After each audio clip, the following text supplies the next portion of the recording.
Welcome to Real Body Talk. I'm your host, Jennifer Krayat-Solis, coming today from Radnor Studio 21. Real Body Talk is a new show dedicated to exploring the mental health issues and cultural messaging related to body image in the age of social media. As a mom, always on my mind is the question of how do I help my daughters feel confident? How do I help them feel empowered? How do I help them trust that they have a right to use their voices and to really share with the world their gifts and their talents? Today's show, I invited two amazing women, Keisha Hudson and Nicole McGruder.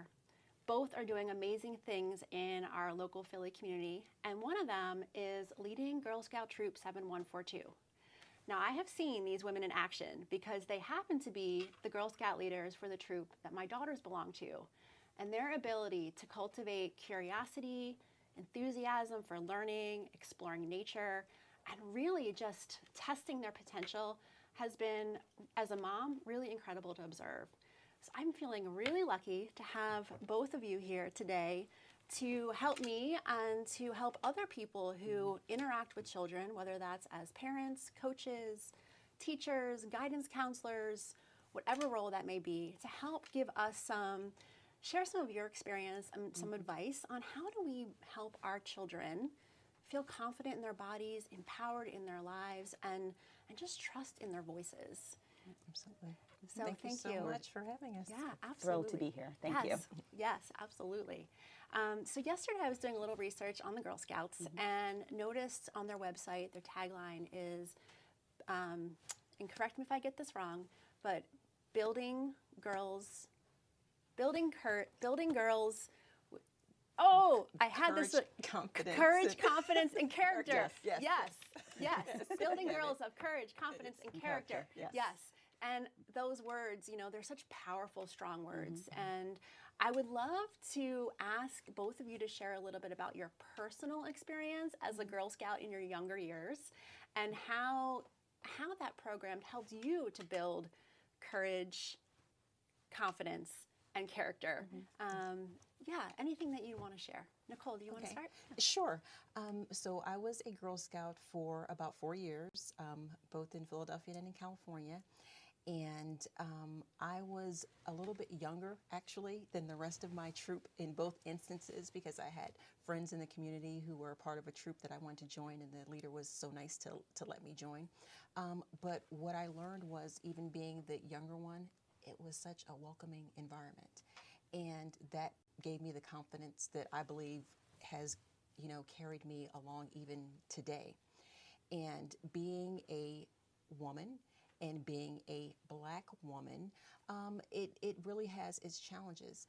And in most of my professional life, I've been in a room where I'm the only one that looks like me. So being able to have the courage to still have a voice in those instances where I feel like I am the only one there and still speak up and demand, to be heard.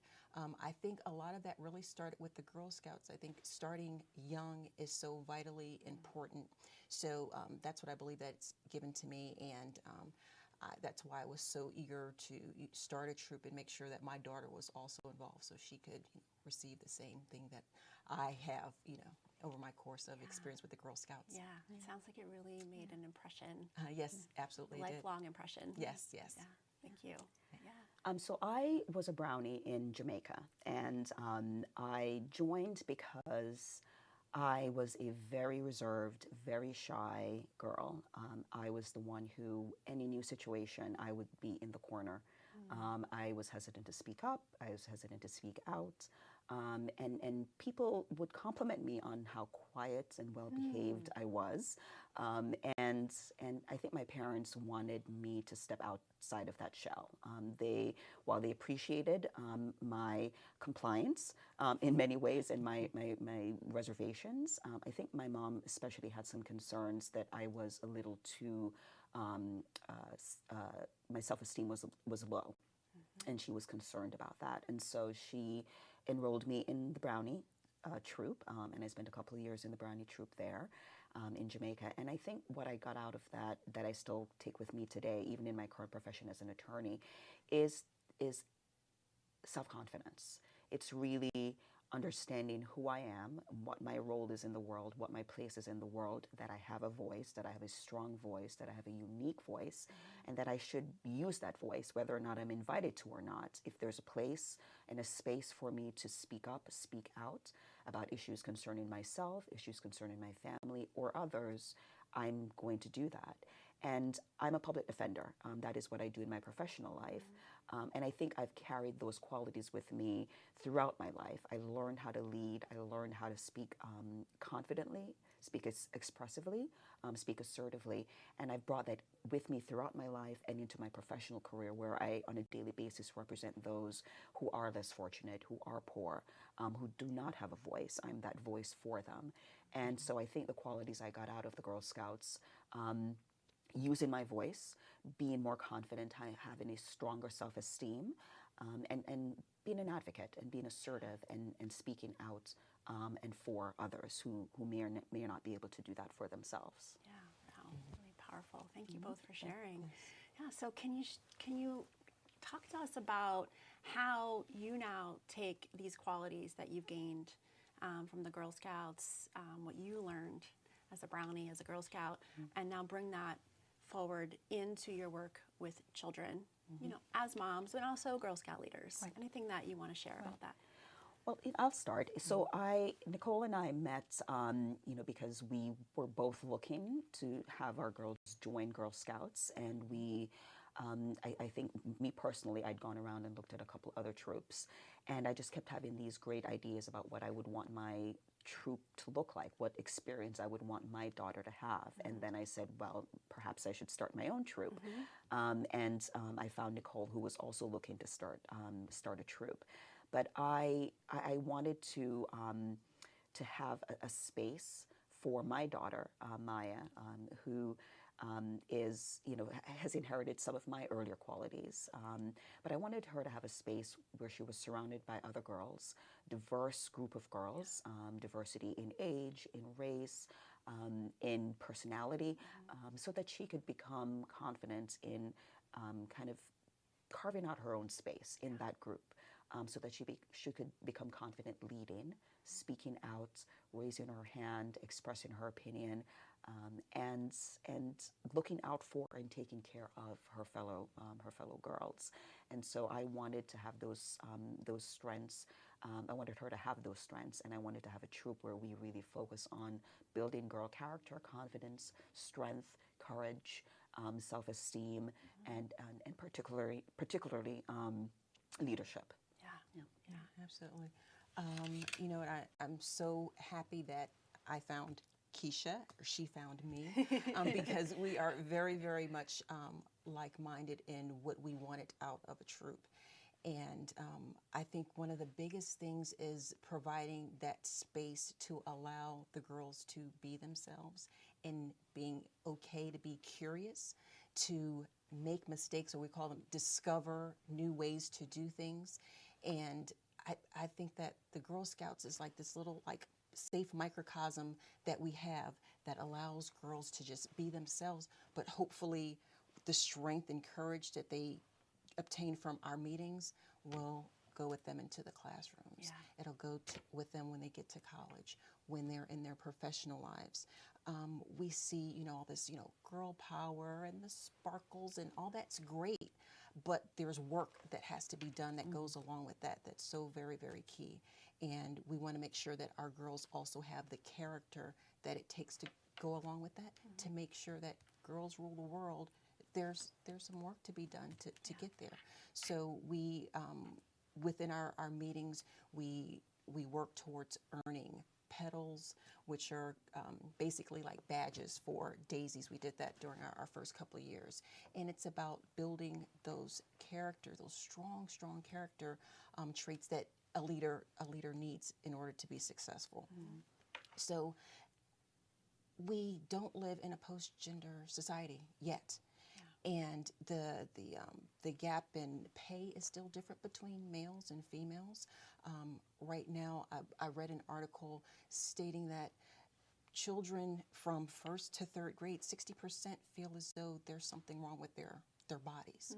So what can we do? We have to be able to make sure that we are at least giving them that positive messaging in the safe environment, because they are bombarded with all types of messaging from media, from TV, and we hope that we're that healthy balance that they can take with them to hopefully combat some of that, and for them to be like, you know what, I'm not going to receive that. Yeah. No, I remember at the meeting we talked about respecting ourselves. We talked about this, so they can dive down and pull out some of those nuggets that they received in the meetings when they're out there in the world. Yeah. And they're armed with that. Yeah, it's just such amazing work. I mean, I've seen it come out in my girls. That they've attended meetings, they've done some of this work. They're so proud of their petals and what they've accomplished, and it really does raise them up. So it's good to hear that. It's just, it moves me to no end. You use the word safety, and I think that's such an important word. How do you create safety in your meetings and your events for the girls to really feel like they can be themselves? And I ask this because I think that this is one of those tips that we can carry into our homes. How do we create safe spaces or safety for this unfolding and evolution to happen? We hear the word resilience a lot, Yeah. and I've been reading a lot of articles about how one of the top qualities you want to have for your child is the ability to be resilient. Yes. And I think where we are with parenting now, I think modern parenting is a barrier to building resilience, because we are now parenting in a very safe culture. Gone are the days where we could say, go outside and play, I'll see you in 6 hours, be home for dinner. Yeah. And you wouldn't know where your child was or where they were playing or who they were playing with. That's changed. And so I think one of the things that we emphasize in our space, in our meetings, is the idea that we are going to let these girls explore. We are going to obviously be safe, so they understand that they have to work with a buddy, particularly when we go outside or we go on hikes or different adventures where we're trying to build that courage and that strength and that resiliency. We are going to stay back. We're going to stand back. We can see them, we can hear them, and we can make sure that they're safe in that physical space, but we're going to let them explore that natural environment and build that sense of curiosity and that sense of wonder about experiencing nature.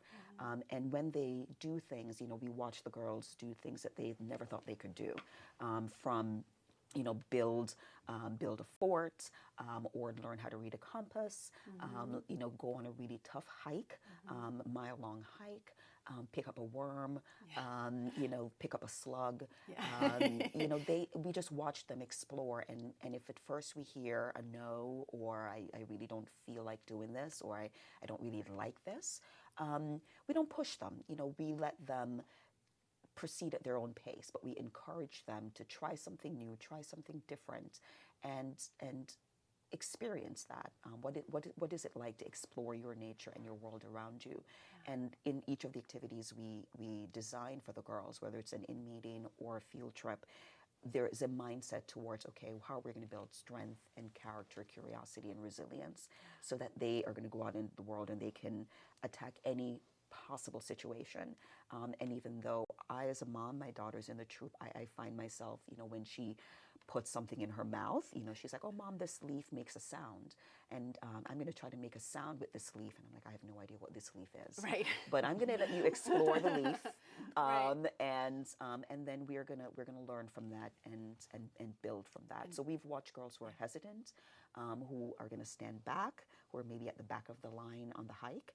And by the end of that meeting or by the end of that journey, they are leading.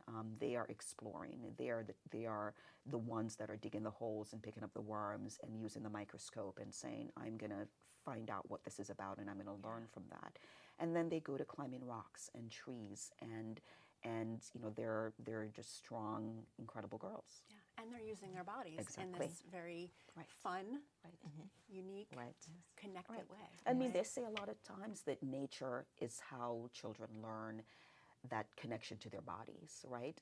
And so to touch with your hands and your feet, to explore, you really become aware of what your body is capable of and how strong you are, and that you can do everything a boy can do, or an older girl can do, that you can do it with help, with support, with guidance, and with love, that you can do those things as well, and just as well, and sometimes better. Yeah, absolutely.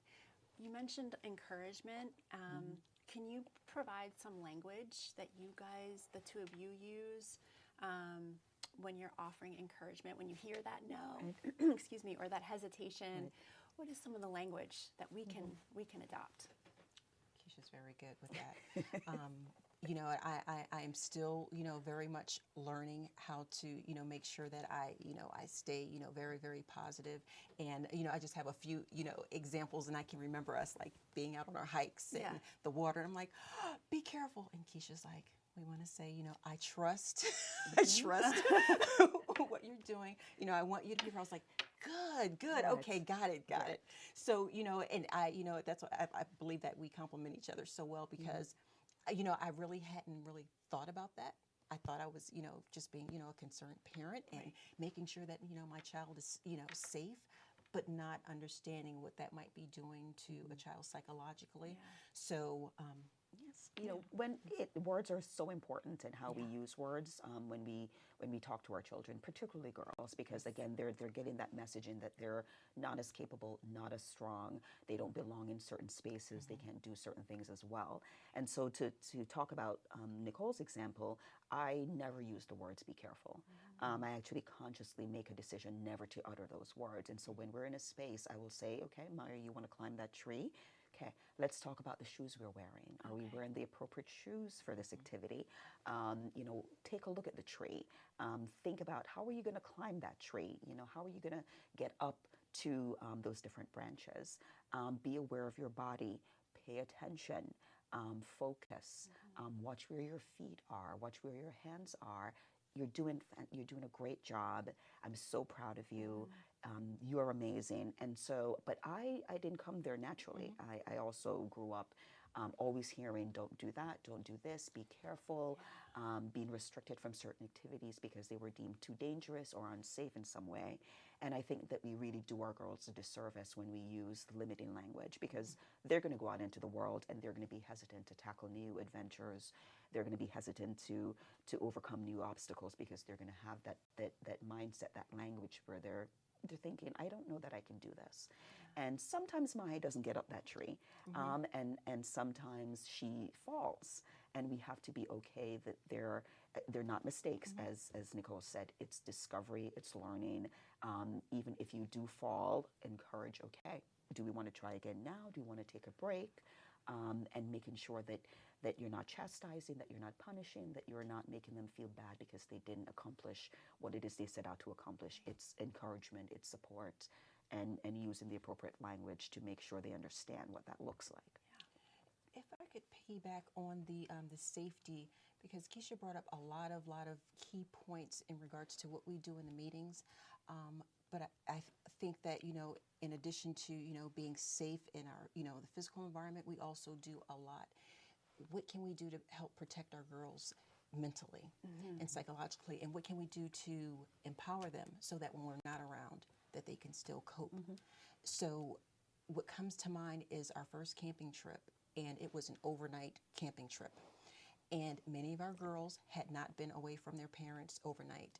And Keisha and I knew this. So 4 or 5 months out, we are talking about this camping trip. We're encouraging the parents, please talk to your scout about this camping trip. But then we dedicated a full meeting to coping. But what we did was we empowered individual girls within the meeting. So we brainstormed all of the things that we might be fearful of at camp, or things that could go wrong. I want my mom. I am scared of bugs. I don't like spiders. Everything we could think of, and we put it up on a board. Then we went through one by one, but we had the girls give us solutions. Wow. So we had, Lulu, she loves insects. And she says, you know what, if someone is fearful, I can help them, and I can let them know that there's nothing to be afraid of. And so I'll be, I think we had an insect keeper, but we went through line item by line item, and okay, you might miss mommy and daddy. Okay, maybe we bring in a stuffed animal or we bring in pictures. So by the time we got to camp, I think 99.9% of those things never even came up because they had worked through it. And then we had also identified girls who could help support the other girls. So we think that that is key because, we know that we're not always going to be there. So what do we want our girls to do? We want our girls to be powerful. We want our girls to be able to handle, and then better yet, help your fellow sister if you can. Lift girls up. That's I think right. we live in an age where, because we're trying to break through those different glass ceilings, sometimes if you're in competition with another woman for that position or for some achievement, we feel as if we need to step on, step over, push aside that other woman. But I think one of the most important things that we do in Girl Scouts is teach the girls to support each other, lift each other up, build each other up, not just in Girl Scouts, but also when they go out into the world. And I think one of the most beautiful things that happened in that first camping trip, your daughter Demetra was very hesitant about being away from you and her father and her sister Zoe. And so you and your husband had said, we have our phones if she wants to come home that night. And we didn't tell you this at the time, but Nicole and I were like, this child is not going home. So I don't care if Constantine and Jennifer are waiting at the entrance to Shelley Ridge. This child is staying the night. We didn't tell Demetra that, but we were determined to help her, get over this fear. But we didn't have to do anything. The girls did. Yes. So when she got upset and when it was bedtime and lights out and she was looking for you and looking for her father and looking for her sister and for that comfort, we went in. At first, we comforted her. We talked about, all of the different things that she had accomplished that first day camping and all the different things she's going to do the next day. But then we stepped back and what all the happened? girls Yes. surrounded her on her bunk. Yes. They were all on the bunk with her, and they were just rubbing her back. Aw. It's going to be okay. And within moments, she was fine. better, yes. She slept well, and the next morning she was so incredibly proud that she had done that she had spent the night, Yes. and that she had had the support of her girls. Yeah. And we want them to take that out into the world to know that we have to support each other in all of our endeavors. We can be supportive, and we can be encouraging, and we can help build other women up. It's not a competition. It's not who's better. It's not who's prettier. It's not whose body looks best. It really is, let's love and support each other for who we are and what we're capable of, and help each other succeed. Yeah. I mean, I just love, I'm learning so much right now. And in my mind, I'm like, how many times did I say be careful this past weekend? Right? Like, oh no. But this is so good to hear. And I'm sure our viewers are going to be so grateful for this information, because what you're saying is, you create safety by giving them space. Right. And trust. And trust, letting them know you trust them, right? And instead of solving problems for them, learn to ask questions to help them realize that they have the answers inside of them, Exactly. Exactly. right? And in that moment, when they realize that they can solve a problem, they stand a little taller, Right. Yes. right? They stand a little taller, and then they take that experience into the next experience, right? It comes with them, and just keep building on it, building on it, building on it. Leaders. Yeah, Leaders. yeah. Yes. I mean, you mentioned qualities of resilience and strength and kindness and support. I mean, this is the stuff of love. Like, Right. this is what we all need to be striving for. Right, And the fact that you and your colleagues in the Girl Scouts are dedicating time to helping young girls, acquire these traits. It's really powerful. Can you share a little bit about what are some of the challenges that you see children bringing with them? Some of the self-doubt. What is the content of that, or what are some things that you help children work through?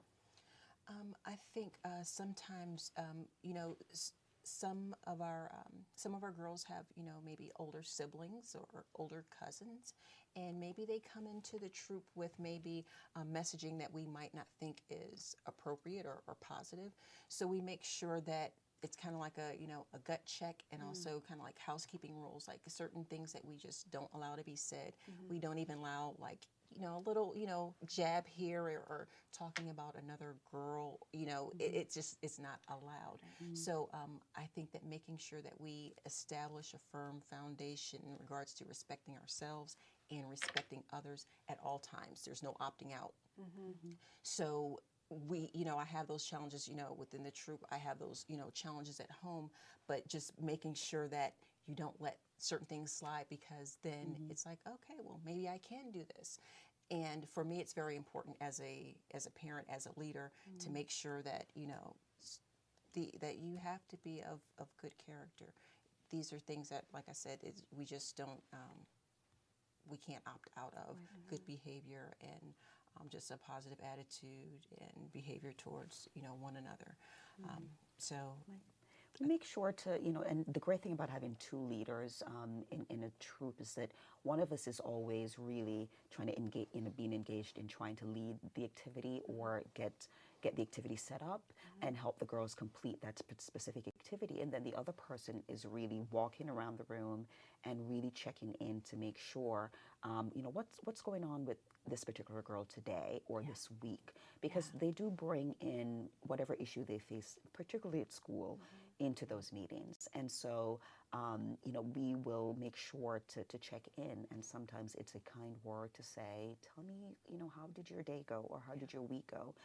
Some girls that are more outgoing and more assertive will come to a meeting and they may be a little more soft-spoken and quiet, and they don't want to participate in the activity. And that's a sign to us, let's check in. What is going on? Is it something we need to be aware of? Is it something we need to make the parent aware of? But let's check in with that girl, and let's give them the space to then get into the meeting, right? Because sometimes they just want to sit it out and observe and watch. And learn, and sometimes they don't want to participate. And we have girls at some meetings who are just going to sit back.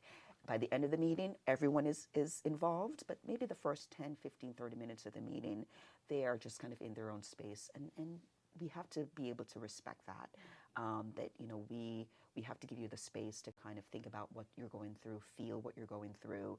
If you need a quiet moment or series of moments, to give you those moments, and then let you come back in when you're ready and when you feel confident and you want to participate in the activity. And by the end, everyone is. And that's how we know, okay, we're doing something right, because they are fully engaged, in different activities. Right. And one of the really, I think, key challenges just personally is, my daughter is, of course, a member of the troop. So trying not to be mom and a leader at the same time. And what does that look like? And are some behaviors her acting out because she's sharing mom and trying to get through that? So it's nice to be able to defer, because we know how it is, being a child. Like, you know what, I don't want to do this right now. I just want mom. I want it to be like this. So it's so helpful that, we have this partnership. And then we've also, within this last year, we've invited other parents to come in as well to help us out with the troop, to give them an experience of not just dealing with mom, because that gets easy, right? Okay, how do you interact with other adults? Are you following, direction? Are you comfortable doing that? Because that's important too. And I want her to get that experience as well. Not like we're having a field trip, every once a month.